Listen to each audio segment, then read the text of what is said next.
I feel nauseous, believe me. Never had a lot of shit come easy. Had to work hard, struggle just to be.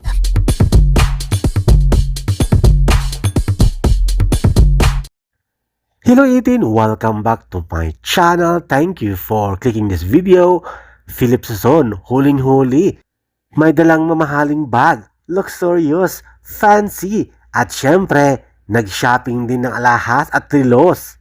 Pasimple lang si Ken, subalit expensive ang mga gamit.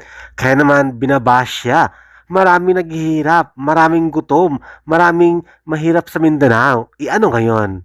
Pinaghirapan niya lahat ng mga bagay na mayroon siya ngayon. Kaya naman, huwag siyang i-bash.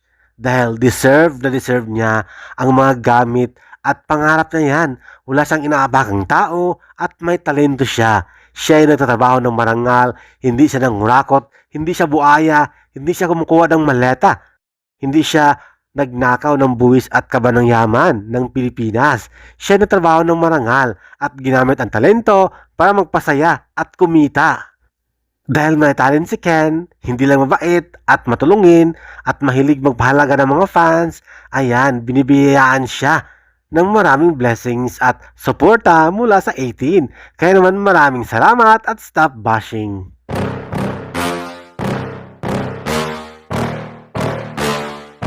Yeah. Please tell me that I can't, that I won't, that I fail, that I'll never make it out, yeah. Please tell me all the bad, never good, fill my head full of every single doubt, yeah. Please say any negative thoughts, I pop off when I hear people say I cannot. I get off to the thought of proving everyone wrong, I won't stop to the top, so you better back off and get lost. I'ma stay loud, stay proud, never.